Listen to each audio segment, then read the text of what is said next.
ये कार्यक्रम सत्य घटनाओं से प्रेरित है। जिनके साथ ये घटनाएं घटी उसकी वास्तविकता उन्हीं तक सीमित है। भूत प्रेतों और असामान्य विषयों के होने पर चैनल कोई दावा नहीं करता और ना ही प्रोत्साहन करता है।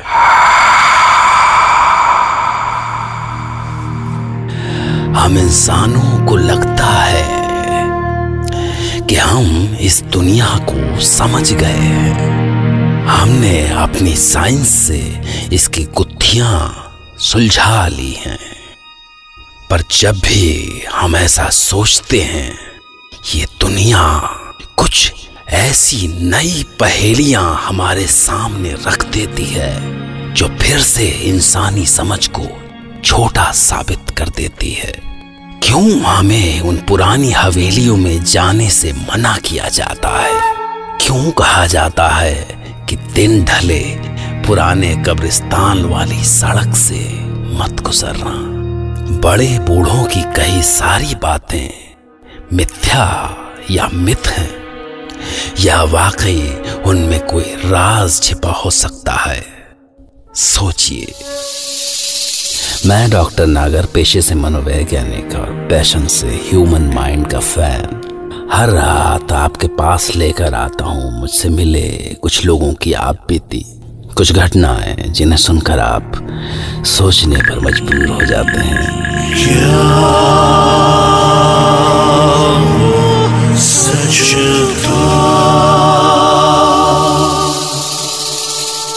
आज हम सुनेंगे कनाडा से इंडिया अपनी पुरानी हवेली में रहने आए रितेश मिश्रा की दास्तान।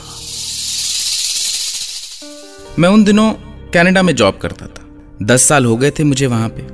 मेरी पत्नी नंदनी और मेरी शादी को 4 साल हो गए थे। हमारा प्रवीण भी 1 साल का हो गया था। विदेश में हमारा मन नहीं लग रहा था। रह रह के अपने देश की मिट्टी बुला ही लेती थी। फाइनली एक दिन हमने डिसाइड किया कि हम इंडिया वापस जाते हैं, वहीं कुछ कर लेंगे अपनों के बीच। बनारस में हमारी पुरानी हवेली थी जो सालों से बंद थी। नंदनी का मायका बनारस में था, सो हमने सोचा कि उसी हवेली को होटल में बदल के हम भी उसी में रह लेंगे। सो एक दिन हमने अपना बोरिया बिस्तर बांधा और इंडिया की प्लेन पकड़ ली और बनारस आ गए अपनी पुरानी हवेली।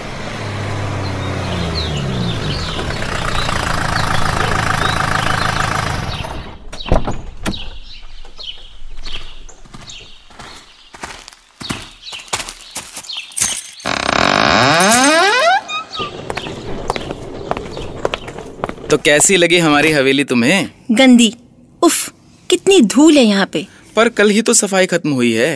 अब इतनी धूल तो आखिर पूरे इंडिया में होगी, इससे नहीं बच सकती। अचानक से बेसमेंट के ऊपर आने वाली सीढ़ी से 4 छोटे बच्चे लगभग 4 साल के भागते हुए आए। उन्हें देख के हम एकदम से डर गए। बंद हवेली में बच्चे कहां से आ सकते हैं? हम एकदम से शॉक थे। बच्चों रुको, कौन हो तुम लोग और यहाँ अंदर कैसे आए? हम तो यहीं रहते हैं। क्या मतलब यहीं रहते हैं? साफ साफ बोलो, अंदर कैसे घुसे? और तुम्हारे माँ बाप कहाँ हैं? हाँ, हम यहीं रहते हैं हमेशा से ही। चाहे तो आके देख लो। देखो, सच बोलो, नहीं तो मैं तुम्हें पुलिस में पकड़वा दूंगा। 1 मिनट। अच्छा बच्चों, तुम्हें पता है यहाँ बाथरूम कहाँ है? हाँ, आइए ले चलते हैं। तुम बाद में लड़ लेना, मैं इन बच्चों के साथ बाथरूम होके आती हूँ। प्रवीण का डायपर भी बदलना है। तुम फिजूल में परेशान होते हो। कोई दरवाजा कहीं खुला रह गया होगा, बच्चे ही तो है। हाँ तुम हो, आओ, मैं जरा बाहर देख के आता हूँ। बच्चे नंदनी को बेसमेंट में किसी बाथरूम में ले गए। बेसमेंट में बाथरूम होगा ये सोच के थोड़ा अजीब लगा, पर पता नहीं, मैं हवेली में इससे पहले कभी आया नहीं था तो शायद हो भी। मैं बाहर आ गया। मुझे लगा कुछ एक चीज़ खरीद ले आता हूँ। मुझे आने में कुछ आधा घंटा लग गया। वापस आया तो नंदनी अभी आई नहीं थी। मुझे लगा काफ़ी टाइम हो गया नंदनी को गए हुए। नंदनी, नंदनी, नंदनी। हाँ आई। कहाँ गई थी तुम? बस नीचे। वो बच्चे यहीं पास के थे, चले गए। पता नहीं कितने कमरे हैं इस हवेली में। 18। अरे तुम्हें कैसे पता? ये बिल्ली ये कहाँ से आई? अरे कितनी डरावनी है, क्या क्या है पता नहीं इस घर में। वो टीनी है, यहीं रहती है। तुम्हें कैसे पता? कैसी बातें कर रही हो? मुझे कुछ भी तो नहीं, वो ये सब मुझे उन बच्चों ने बताया। और ये प्रवीण इतना चुप क्यों है? सवेरे से इतना रो रहा था, अब इसकी आवाज भी नहीं निकलती। जरा देखूं तो। पास मत आओ। ठीक है। वो ये क्या हो रहा था नंदिनी को? कुछ तो बदल गया था। ये बच्चे, वो बिल्ली, कुछ समझ नहीं आ रहा था। मैंने उसके ना बोलने के बाद भी जाके प्रवीण के माथे पे हाथ रखा। बर्फ से भी ठंडा था वो। मैंने नंदिनी का हाथ पकड़ा कहने के लिए कि जरा देखो उसे, पर नंदिनी का हाथ भी उतना ही ठंडा। मुझे लगा कि शायद मेरा हाथ ही ज्यादा गर्म रहा होगा। नंदिनी ने बोला, तुम थक गए हो, बैठो, चाय बना लाती हूँ। पर चाय का सामान कहाँ है? नहीं है, मैं तुम्हारे पीछे ले आई थी। 2 दिन तो जैसे तैसे कट गए। मैं हवेली के काम में काफी बिजी था और इसलिए हवेली में कम रहा। नंदिनी का बर्ताव कुछ अजीब होता जा रहा था। मुझे समझ नहीं आ रहा था कि क्या। उन बच्चों का घर में आना काफी बढ़ गया था। नंदिनी पूरा दिन उनके साथ बैठी रहती, पर सबसे अजीब बात तो ये थी कि उसने घर से निकलना बंद कर दिया था। वो जब से आई थी एक बार भी हवेली से बाहर ना निकली थी। जिसने कनाडा से मुझे इंडिया घुमाने के लिए सर में दर्द कर दिया था, अब हवेली से बाहर ही नहीं जाना चाहती थी। नंदिनी, अरे प्लीज चलो ना, आज कहीं बाहर चलते हैं। तुम्हारा मन नहीं करता बनारस घूमने का? हाँ बताओ मुझे। तुम्हारे माँ बाबा भी परसों लौट रहे हैं और मैं सोच रहा हूँ कि प्रवीण को भी एक बार ना डॉक्टर को दिखाई देते हैं। नहीं, कहीं नहीं जाना है मुझे। प्लीज़ मुझे फोर्स मत करो। और यहाँ कितने लोग हैं, बच्चे हैं, टीनी है, दादी है, और वो सुमित्रा भी तो है। जब तुम दिन में काम से जाते हो, इनके साथ मेरा मन लगा रहता है। दादी, सुमित्रा, आखिर कौन है ये लोग? मैं क्यों कभी नहीं मिला इनसे? और कहाँ रहते कहाँ हैं ये लोग? तुम किससे मिलती हो? किसके साथ होती हो? नंदिनी देखो, मुझे कुछ ठीक नहीं लग रहा है। तुम फिर परेशान हो रहे हो। मैंने कहा ना। दादी, सुमित्रा, ये कौन लोग थे और नंदिनी इनसे क्यों मिलती थी? आखिर ये चक्कर क्या था? तसल्ली के लिए मैंने बोला, ये जो भी लोग हैं, नंदिनी, मुझे इनसे मिलना है। हाँ तो मिल लेना, अभी तो यहीं थी दोनों। हम तो यहीं है बेटा, हमेशा से यहीं थे। कौन है ये नंदिनी? और क्या मतलब हमेशा से? अरे ये दादी है, ये यहीं रहती है पास में। तुम नहीं होते थे तो मेरे पास आके बैठ जाती थी। काफी अच्छी लड़की है नंदिनी, हमारा भी मन लगा रहता है, नहीं तो अकेले। कौन हो तुम लोग? और ये क्या मतलब है कि यहाँ रहते हो? ये मेरी हवेली है, यहाँ कोई और नहीं रहता। नंदिनी बोलो इनसे कि ये लोग यहाँ से चले जाएं। मैं पुलिस को बुलवाऊंगा। नंदिनी उठो। मुझे उस समय कुछ समझ नहीं आ रहा था। मैंने नंदिनी का हाथ पकड़ा और उसे उठाया। मैं उसे यहाँ से बाहर ले जाना चाहता था। मुझे लगा ये लोग वैसे ही कितने अजीब लग रहे हैं। नंदिनी अगर यहाँ एक पल भी रही तो पागल हो जाएगी। उसके एक हाथ में प्रवीण था।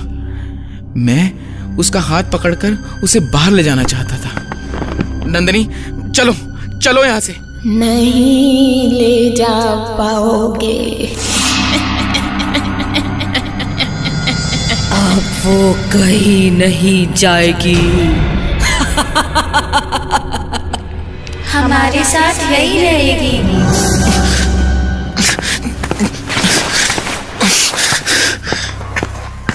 रितेश रुको, मुझे कहीं नहीं जाना। रितेश। उसके बाद कुछ ऐसा अजीब हुआ जो कि आज भी मैं विश्वास नहीं कर पाता।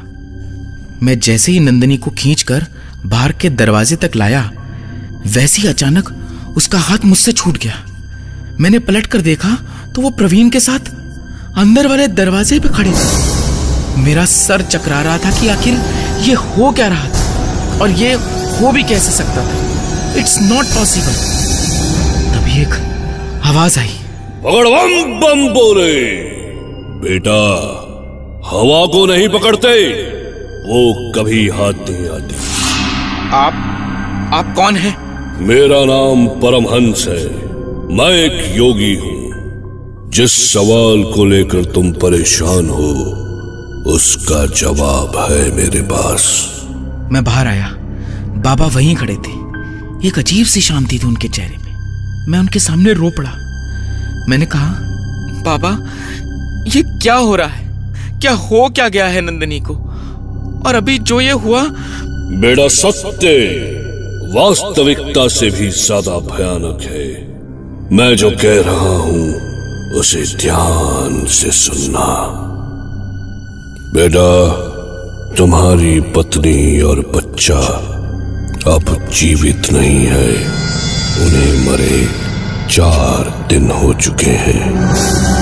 क्या क्या कह रहे हैं आप? आप भी उन औरतों की तरह पागल तो नहीं है? अभी तो नंदिनी मेरे साथ थी। जाइए यहां से। जो तुम्हारे साथ थी वो तुम्हारी पत्नी नहीं, उसकी आत्मा थी। तुम्हारी पत्नी को भी नहीं पता कि वो मर चुकी है, ना ही उसे पता चलेगा कभी। तुम्हें इस हवेली के बारे में कुछ नहीं पता। बहुत साल पहले यहाँ पे 3 बच्चों को उनकी माँ से अलग करके निर्दयता से मार दिया गया था। पर उनकी आत्माएं आज भी इस हवेली में है। जो कोई भी औरत इस हवेली में जाती है वो बच्चे उसे अपनी माँ समझकर मार देते हैं। और सबसे बड़ी विडंबना ये है कि इस हवेली में जो मरता है उसे भी नहीं पता होता कि वो मर चुका है। वो हमेशा इस हवेली का होकर रह जाता है। वो बूढ़ी औरत और उसकी बहू के साथ भी यही हुआ था बेटा। मैं फिर भी नहीं मानता। आओ चलो मेरे साथ। मैं बाबा के साथ अंदर गया। ओम ह्रीं स्फुरा स्फुरा प्रस्फुरा प्रस्फुरा खोरा खोरा धरानुरूपा चढ़ा चढ़ा प्रचढ़ा प्रचढ़ा कहा कहा वमा वमा बधा बधा खड़या खड़या ओम फट। और जैसे ही बाबा अंदर घुसे वहां कोई नहीं था। मुझे ये सोचकर और भी डर लग रहा था कि जो बाबा कह रहे हैं कहीं वो सच ना हो। बाबा ने मुझसे पूछा कि जब तुम यहां आए थे तो तुम्हारी पत्नी सबसे पहले कहां गई थी। मैंने बेसमेंट की तरफ हाथ दिखाया और मुझे ये सोच के और भी आश्चर्य हुआ कि मैं खुद कभी वहां क्यों नहीं गया। मैं जैसे ही बाबा के साथ नीचे गया तो वहां जो था उसे देखकर मेरी चीख निकल गई। वहां नंदिनी और प्रवीण की लाश थी। नंदिनी नहीं। उसके बाद मुझे कुछ भी याद नहीं। मैं बेहोश हो गया था। काफी दिनों तक मैं हॉस्पिटल में था। डॉक्टर्स ने कहा कि मैं सीवियर ट्रॉमा में था।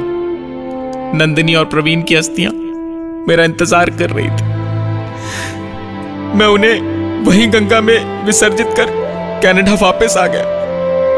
हवेली मैंने गिरवा दी। मेरी दुनिया हमेशा के लिए उजड़ चुकी थी।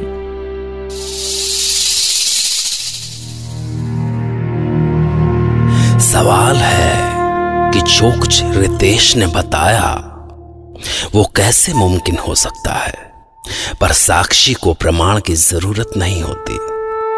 वाकई कभी कभी सच कल्पना से भी ज्यादा भयानक हो सकता है। ऐसा सच जिसके सामने होकर भी आप अपने आप से यही पूछें कि वो जो कुछ भी था क्या वो सच था? क्या वो सच था? मैं डॉक्टर नागर कल रात आपसे फिर मिलूंगा एक नई सच्ची घटना के साथ। तब तक के लिए take care of your mind. Good night and good luck.